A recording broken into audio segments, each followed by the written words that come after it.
जय हिंद साथियों। बहुत दिन के बाद आज मैं फिर से आप सबके समक्ष वीडियो लेकर के आया हूँ। तो दोस्तों आज हम लोग बात करेंगे, यहाँ आप देख सकते हैं रासायनिक अभिक्रिया, केमिकल रिएक्शन। तो जितने भी प्रकार के केमिकल रिएक्शन है, रासायनिक अभिक्रिया है, उनको हम लोग पढ़ेंगे पार्ट 1 और पार्ट 2 करके। अभी हम लोग केमिकल रिएक्शन जो है पढ़ने जा रहे हैं। 6 प्रकार के केमिकल रिएक्शन के बारे में बहुत ही आसान शब्दों में हम लोग जानने की कोशिश करेंगे। आइए सबसे पहले हम लोग जानते ये हैं कि रासायनिक अभिक्रिया या केमिकल रिएक्शन किसे कहते हैं। तो ध्यान से डिफिनीशन समझ लीजिए। जैसे कहा यह जाता है, डिफिनीशन होता है केमिकल रिएक्शन का कि जब दो या दो से अधिक रासायनिक पदार्थ आपस में जुड़कर एक नए पदार्थ का निर्माण करें या एक ही पदार्थ टूटकर दो या दो से अधिक पदार्थों का निर्माण करे तो उसको केमिकल रिएक्शन या रासायनिक अभिक्रिया कहते हैं।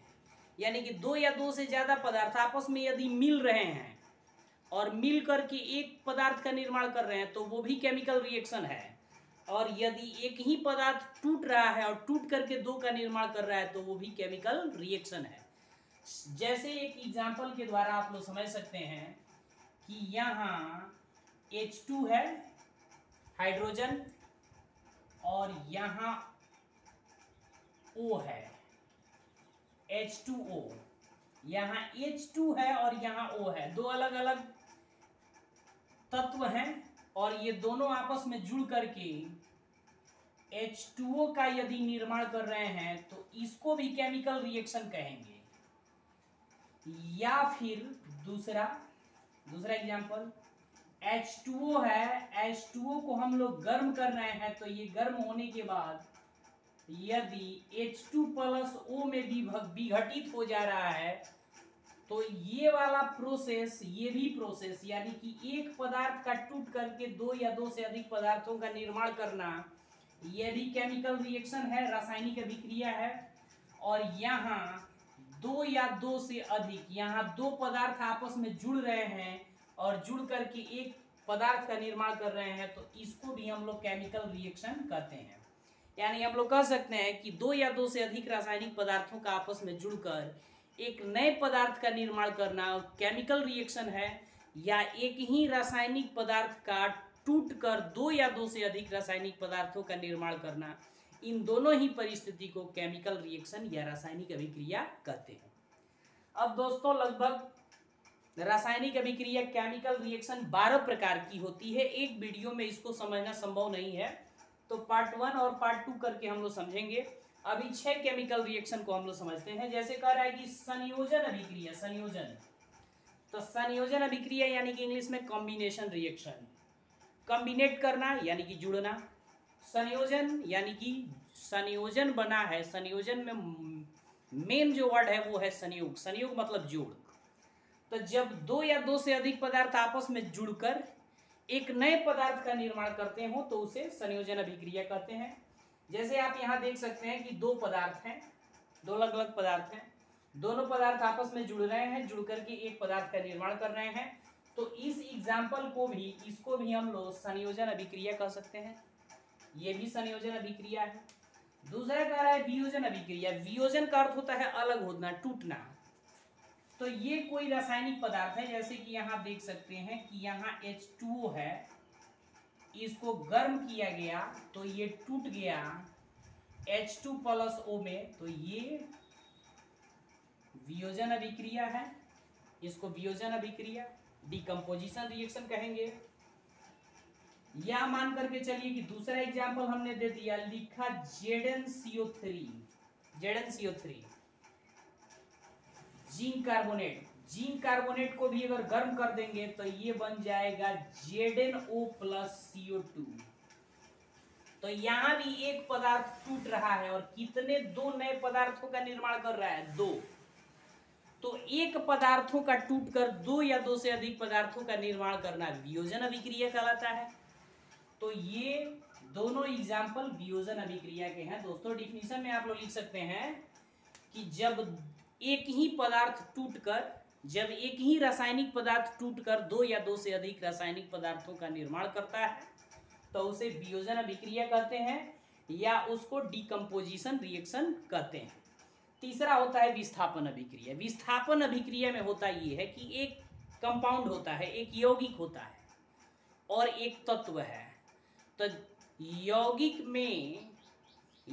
में उपस्थित कोई तत्व है, यदि उसकी रिएक्टिविटी अभिक्रियाशीलता कम है और दूसरा कोई तत्व उससे संयोग कर रहा है, जुड़ रहा है, तो उसकी रिएक्टिविटी यदि अधिक है तो वो कम रिएक्टिविटी वाले एलिमेंट्स को हटाकर खुद उसका स्थान ले लेगा, तो उसको विस्थापन अभिक्रिया या डिस्प्लेसमेंट रिएक्शन कहेंगे। जैसे आप देख सकते हैं यहाँ हमने दिया है Na और यहाँ एक तत्व है CuSO4, सॉरी ये कंपाउंड है CuSO4 यौगिक, कॉपर सल्फेट है और कॉपर सल्फेट का रिएक्शन हो रहा है या अभिक्रिया हो रहा है Na से, सोडियम से।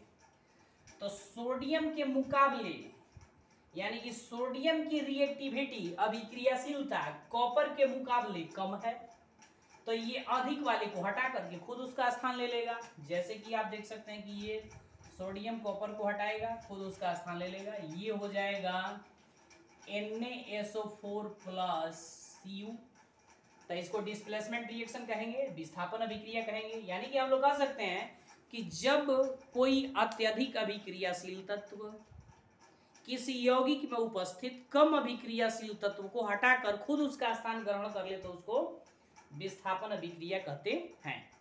अब यहाँ अगला कह रहा है दूसरा द्विविस्थापन अभिक्रिया, डबल डिस्प्लेसमेंट रिएक्शन। द्विविस्थापन अभिक्रिया क्या है सुनना है।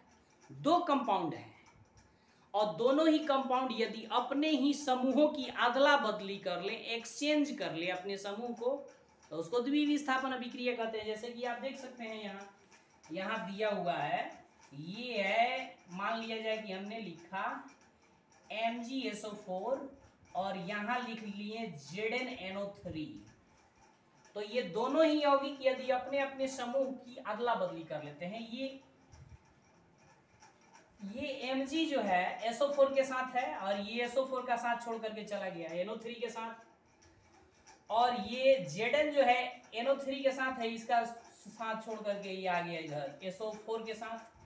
यानी इधर प्रोडक्ट यदि बन जाए MgNO3 प्लस ZnSO4, तो इसमें हुआ ये है कि दो यौगिक केवल अपने ही समूहों की क्या कर लिए हैं जी, अदला बदली कर लिए हैं। तो जब दो यौगिक अपने ही समूहों की अदला बदली कर ले तो उसको द्विविस्थापन अभिक्रिया कहते हैं। अब यहाँ कह रहा है ऊष्माक्षेपीय अभिक्रिया और ऊष्माशोषी अभिक्रिया।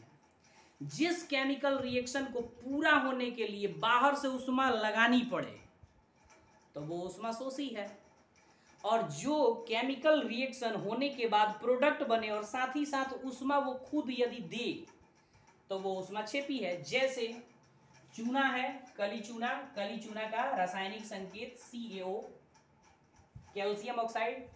कैल्शियम ऑक्साइड को डाला हमने जल में, तो जैसे ही कैल्शियम ऑक्साइड को हमने जल में डाला कि ये कैल्शियम ऑक्साइड को यानी कि चूना को पानी में हम लोग डालते हैं तब बुझा हुआ चूना का निर्माण होगा, साथ ही साथ भाप भी बनेगा, वाष्प।